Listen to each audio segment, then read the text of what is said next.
Oke, assalamualaikum warahmatullahi wabarakatuh. Apa kabar semuanya?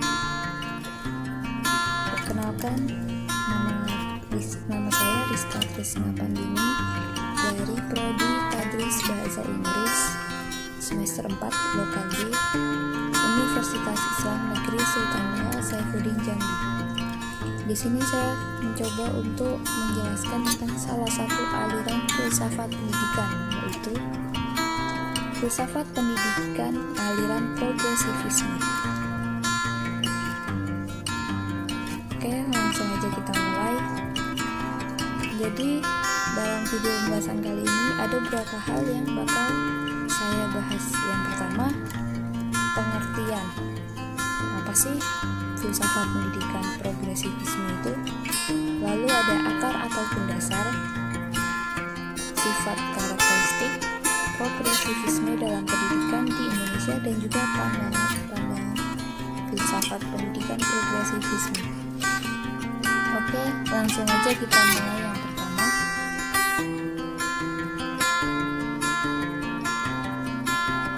pengertian progresivisme.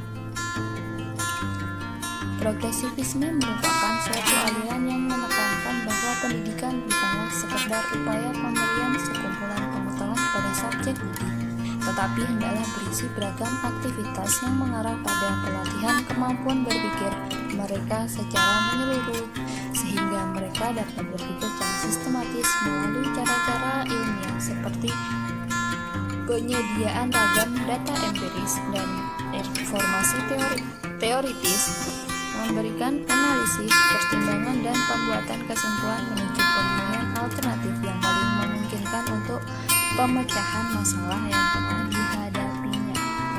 Jadi, pengertian progresivisme menurut bahasa itu dapat diartikan sebagai aliran yang menginginkan kemajuan secara cepat.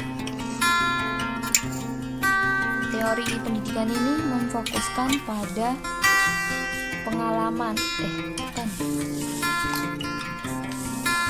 memfokuskan pada pentingnya pendidikan sebagai sarana kemajuan atau liberasi peserta didik. Di sini peserta didik ditekankan untuk dapat berpikir secara sistematis untuk memecahkan masalah yang mereka hadapi. Oke, lanjut. Progresivisme merupakan suatu gerakan dan perkumpulan yang didirikan pada tahun 1918 oleh para tokoh sejarahnya. Sebenarnya masih ada lagi para tokoh-tokoh yang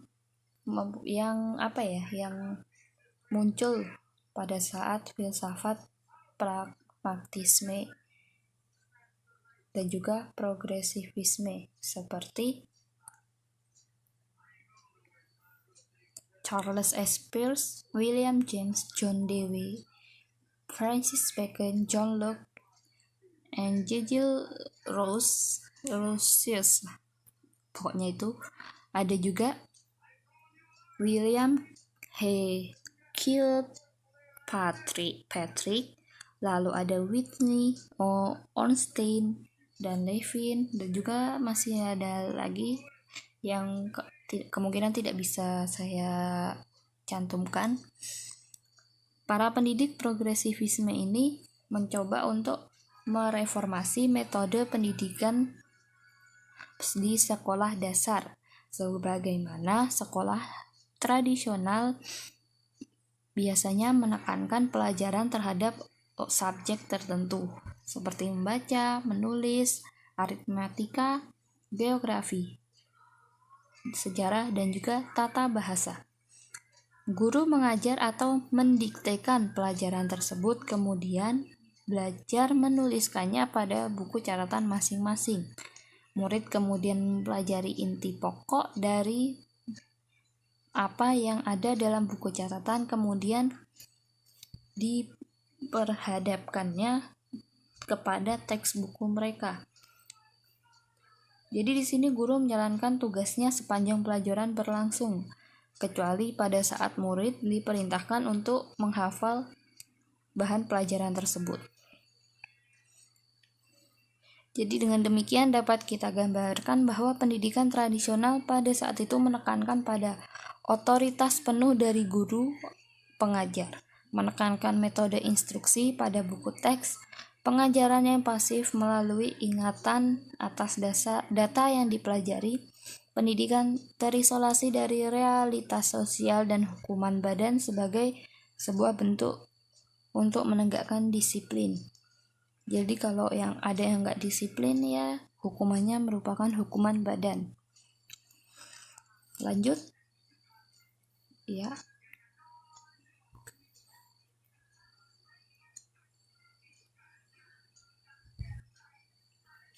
Progresivisme dalam pendidikan di Indonesia.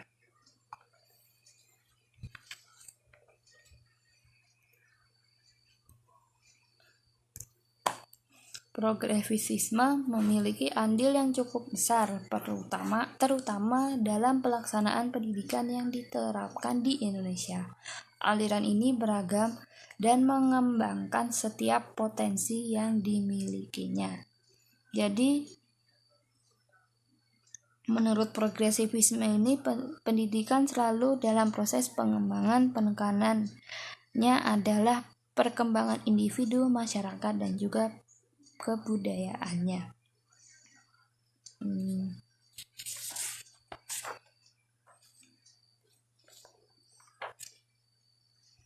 Progresivisme ini menghendaki pendidikan yang progresif. Tujuan pendidikan hendaklah diartikan sebagai rekonstruksi pengalaman yang terus-menerus. Pendidikan bukanlah hanya dalam pendidikan ini kita bukan hanya menyampaikan pengetahuan kepada anak didik saja, tapi yang terpenting ialah melatih kemampuan berpikir secara ilmiah. Semua itu dilakukan oleh pendidikan agar dapat maju atau mengalami progres. Sekolah menjadi student center, di mana proses belajar ini ditentukan terutama oleh anak. Karena secara kodrati anak itu suka belajar apa yang berhubungan dengan minatnya.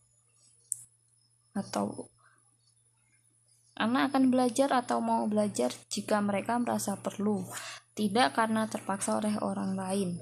Jadi anak biasanya lebih suka belajar menurut minatnya, bukan mengikuti bukan mengikuti peraturan, cuman di sini kita dituntut untuk memfokuskan pendidikan itu dari anak didik, peserta didik. Oke, kita lanjut ke materi selanjutnya tentang akar atau dasar aliran progresivisme.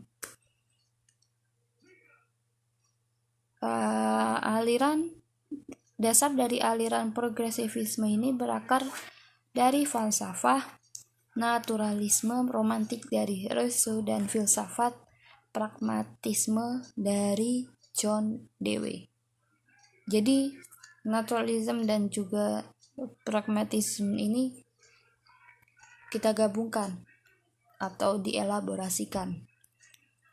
Lalu aliran ini bersikap anti pada sikap otoritarisme dan juga absolutisme dalam segala bentuknya.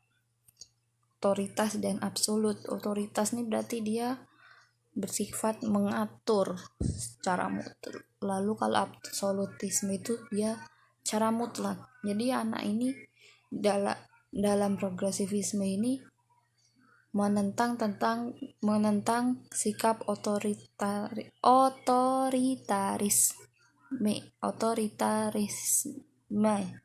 dan juga absolutisme. Anak-anak bebas mau belajar apa yang mereka mau. Oke, lanjut. Sifat dan juga karakteristik dari filsafat progresivisme.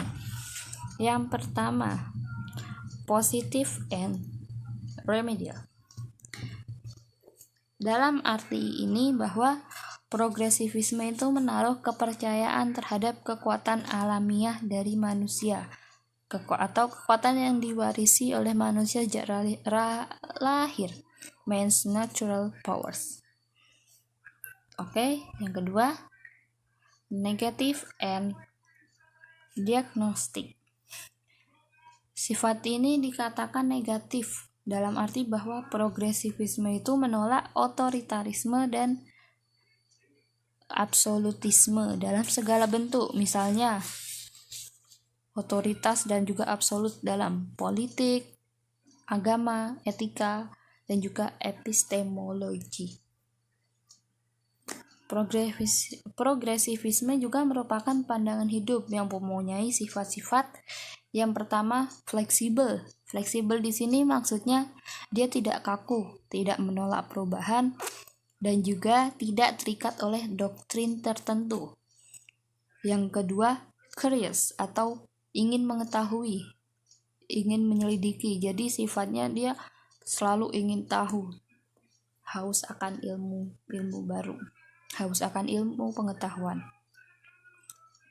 Lalu yang terakhir, toleran dan open-minded, atau dia mempunyai hati yang terbuka. Maksudnya dia tuh di sini tuh terbuka, tidak gimana ya, maksudnya dia tidak menyalahkan pendapat-pendapat lain, tapi dia menghargai pendapat lain. Oke, lanjut. Pandangan progresivisme. Pandangan progresivisme ini ada 3, yaitu ontologi, aksiologi, dan juga epistemologi. Tapi sebelum itu kita akan membahas dulu, yaitu ini. Progresivisme didasarkan pada 6 asumsi, yaitu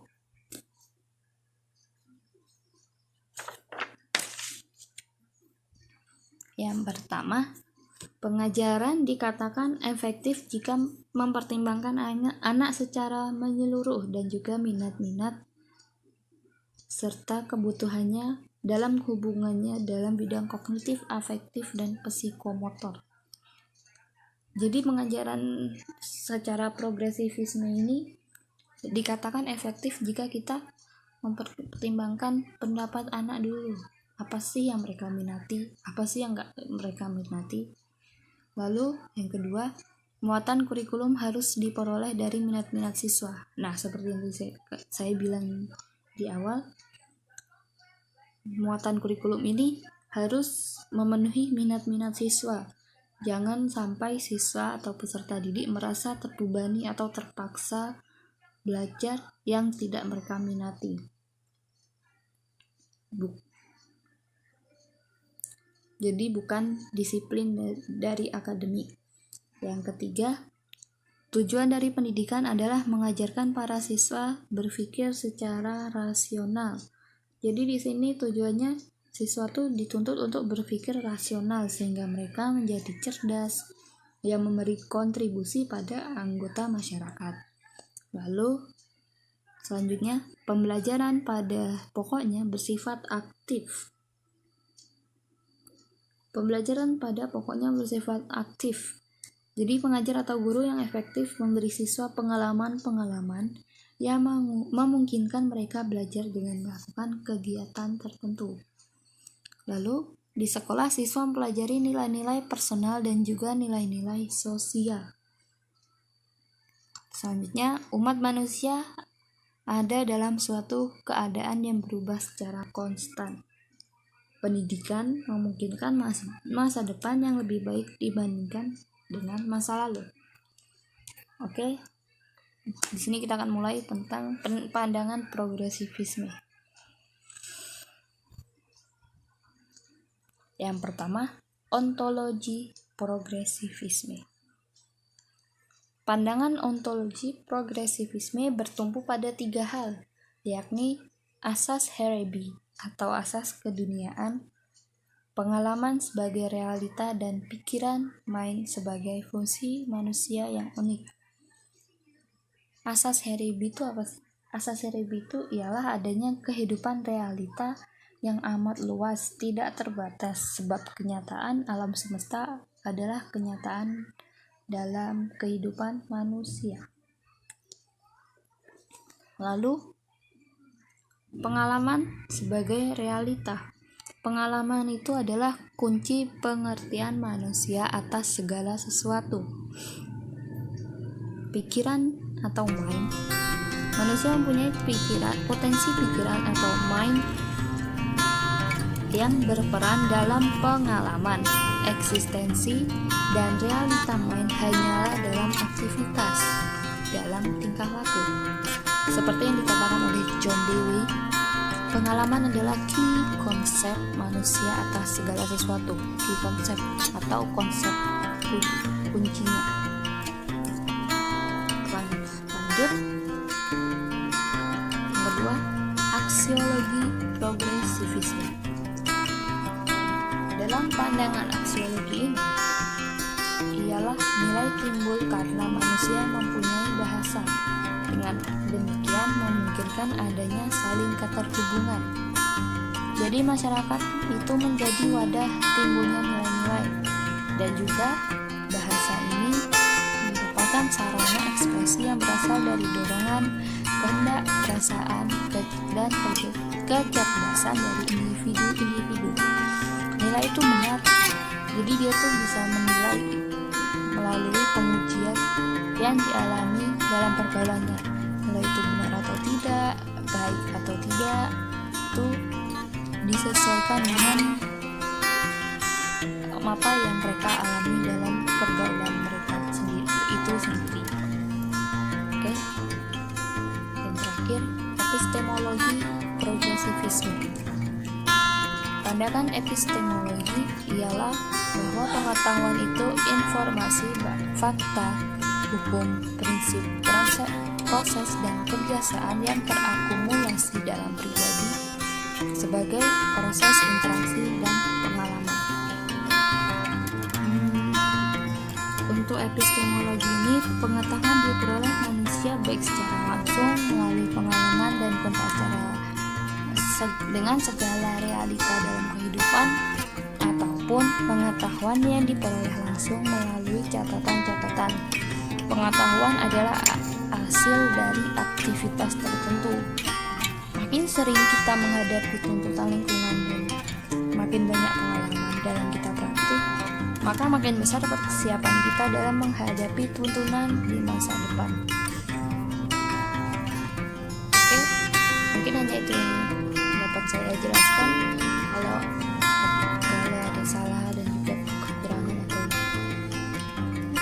lainnya, saya mohon maaf, dan juga terima kasih. Wassalamualaikum warahmatullahi